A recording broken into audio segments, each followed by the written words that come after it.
This next speaker in the semifinal changed the way I spend my free time. Yeah.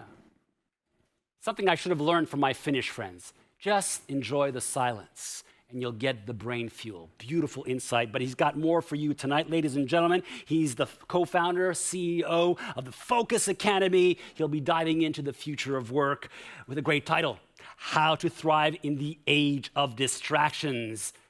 Mark Tigchelaar. Can I say that? Thank you. Thank you, Andre. Hi. Hi. Hello. It's so great to be here. Let me start by telling you something that I found fascinating. Did you know that merely thinking of your to-do list can actually make you blind? A few years ago, I was asked to coach a senior vice president, and he asked me if could coach her with a unique problem. She kept bumping into tables, objects, and even people. She had her eyes checked, and her eyes checked to be fine. So what was wrong with her? Well, after examining her in more detail, we found out she had a lot on her mind. She was constantly thinking about all the things that she needed to do. In a sense, she was distracted by her internal to-do list. And this affected her mental ability on such a level that it even impacted her capacity to process the visual information of her eyes. Maybe you don't bump into tables all day long, but maybe you can relate to the feeling of being distracted. Did you know that the moment you're getting distracted, your brain is split in two? The moment you're getting distracted, part of your brain tries to deal with the distraction, while the other part tries not to forget what we're working on in the first place. As a result, we cannot utilize our full brain capacity at that moment. And this slows us down big time. It even makes us more likely to make mistakes. What's really shocking? A study among hospitals showed that distraction is the underlying cause of more than 40% of the medical mistakes that are made. And that's not even the worst part of it. The flood of distraction that we have to face every single day prevents us from diving deep, prevents us from truly getting immersed for the task at hand. And this is something that really worries me. Let me explain. The moment we perform a task, we have some time to get going, some time to get in the zone or get into the flow. Let me show you what it looks like in the brain. The horizontal axis represents the time, the vertical axis represents our productivity. And as you can see here, in the first few minutes, we're not that productive at all. In fact, the brain needs to make neural connections in order to be able to think. So the neural connections need to form in order for us to preform. And as a result, after a few minutes, we're getting into the zone. Oh, this is distraction. We made a comment. It's done. Good. This is distraction in action. Yes. You all passed the test. So the more neural connections we make, this is the second one. Don't look for the elephant in the room later. So the more neural connections we make, the stronger our brain becomes, and the better we're able to think. So the faster we can read, or the faster we can absorb information. If we can sustain it even longer, we even get to the flow state, and you're all familiar with that, right? If we can sustain it for too long, though, our productivity tends to decline because we're getting tired. I think that makes sense. If I add a second line to this graph, the horizontal axis once again represents the time, but the vertical axis now represents how much effort the task requires. And it looks like this. As you can see here, in the first few minutes of performing a task, we need the most energy from our brain because the most energy is needed to form those neural connections. You can almost compare it to an airplane taking off. In the first few minutes that we're taking off in an airplane, 40% of the gasoline is being used. Same goes for our brain. In the first few minutes, those forming of the connections requires a lot of energy. After, in the flow state, we're optimal productive, we deliver our best work, and usually that requires very little energy. But here's the thing. We usually don't get to the flow state.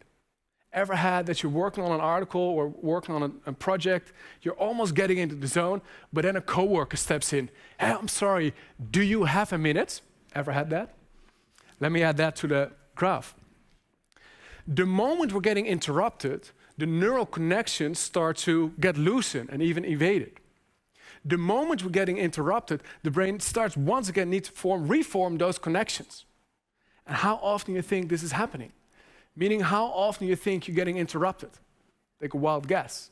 If you're at home, you can type in the chat. What do you think? How often per day you're getting interrupted? 50 times? If you're working behind a computer, it's every 40 seconds. This means that every 40 seconds, we fall off this mountain and have to crawl up back again to get back into the zone. And this is costing a lot of energy. The result? Most of us put off more the complex tasks. You can see this in many areas of our life. One of them is our reading behavior. We used to actually read a document with our undivided attention. Nowadays, most people just scan a document or don't read it at all. There's even an acronym for this, TLDR. Too long, didn't read. You know what's really scary? Even judges are not immune to this. Whenever I'm giving a keynote to a judge, they always tell me, I'm getting so many interruptions nowadays, I cannot process the information anymore. This means they have to make important decisions based on nothing more than fleetingly acquired knowledge. As we're faced with more and more distractions every day, it's beginning to have a serious impact on our society. How do we hope to tackle the big challenge we face as humanity if we can't even think straight for more than 40 seconds? Hi, my name is Mark Tigchelaar, typical Dutch name. I have a background in neuroscience and neuropsychology, and together with my team, we help knowledge workers and professional athletes to get a grip on focus so they can thrive. And during this short presentation, I would love to show you how we can all break free from those distractions, how we can gain back control and thrive with all the distractions that are happening every single day. And the first thing that I'd like to share with you, that it's completely normal that we're getting distracted. In fact, our brain was not designed to be focused at all. From an evolutionary perspective, we constantly had to scan our surroundings for potential danger or new opportunities. So it's completely normal that we're now ping-ponging with our attention all day long between WhatsApp, email, MS Teams, or the latest update on Bitcoin. But when we're pulled in 1,000 directions, we don't gain momentum, we get motion sickness.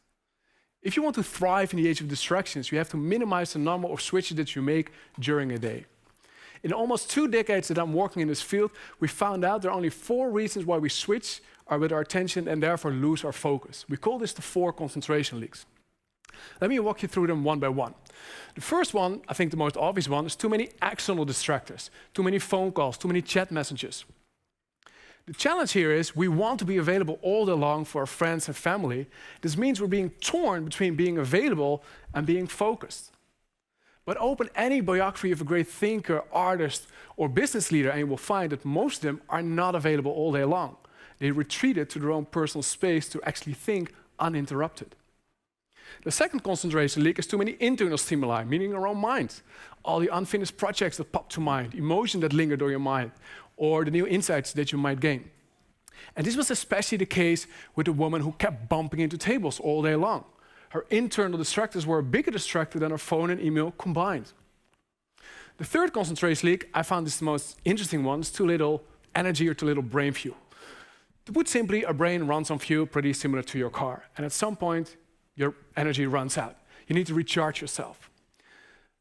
But what most people don't know is you cannot recharge your brain when you're taking in new information. This means whenever you're scrolling through LinkedIn, you're not recharging your brain. You can only recharge your brain if you do something the Dutch call niksen, meaning lummelen, meaning doing nothing, going on your bike, for instance. The challenge here is that most people find it a little bit scary to do because you're not productive at that moment. But the tendency to be productive all day long is exactly the reason why we're not. The last concentration leak is too little engagement, meaning if something is too simple or going too slowly or simply too boring. Maybe you have a similar experience. You're reading a text, it's a quite simple text. Halfway through the page, you realize, oh, I have to call so-and-so. Oh, I have to do this and this. And at the end of the page, you have no clue what you just read. Ever had that? Yeah, you're not the only one. The opposite is also true, right? If the text is really engaging, you're really focused at the text that you're reading. So this is how it works. The cool thing, and I'm a nerd, so I like this, the concentration leaks are actually form a formula. A formula and a framework that you can use for yourself, for your team, or for your organization to get a grip on focus. And the formula looks like this. Yes. Focus is the combination of how engaging the task at hand is, combined with how much brain fuel you have. Those two combined need to be bigger than the internal distractors, meaning your own mind, or the external distractors. It's not and or, because you can only focus on one thing at a time. And this is a tool that you can use for yourself or organization to steer with and to play with focus. To conclude, we're more distracted than ever before. And this has a serious impact on our thinking abilities. And for that reason, I think this has a serious impact on the challenges that we face as humanity. And the challenge also is that the brain was not designed to be focused at all. So it requires the effort and creativity of the brightest people to create an environment that's more brain-friendly. Wouldn't it be cool if apps weren't designed to grab your attention all day long? Wouldn't it be nice if we weren't bombarded with information all day long? What if we all stand up against distraction and make that happen? I believe that with more focus, we can use our full brain potential. We can deliver our best work. And I believe it makes it easier to tackle the big challenge we face as humanity. Thanks for your attention. In time this time. You're way under time. This time. Last time I was overtime, so I had to compensate. I love the energy. I love the energy. I love the energy. Wow, thank you so much for that. And we got questions. Yay. It's hard to choose which one I'm going to take. But you know, I personally sometimes feel guilty. You know, I practice what you preached, and I know. and then I'm inside, and I feel guilty that I'm not available. It's a terrible feeling, but I'm going to change that. But let's go to their question. This is a very good. This is a very good one. My God, did he? Yes, this is the one. You put it up there. How nice of you on the platform. Thank you. So yes, do you see any generational differences in focus as Yes. Gen Zs are entering the workforce? Yeah. And how is that going to change Evolve. the culture? Yeah, it's interesting. Well, if you look at the old films like in the 1950s, you see they were really slow in frames, like very slow black and white movies. Nowadays, they're really fast. We need more stimuli. And even you can see it on Netflix, you can put it not on 100%, but a little bit faster. Or whenever you listen to a podcast, you can speed up a bit, otherwise you might be bored. I call this the dopamine inflation. And you now can see even younger people, they're having a conversation, but at the same time they're listening to music.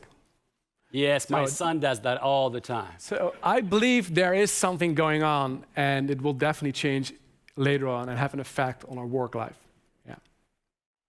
We're all going to need you a lot into the future. Thank you. Thank you very much. Give him a big hand. Thank you so much. Yes, thank you. Yes.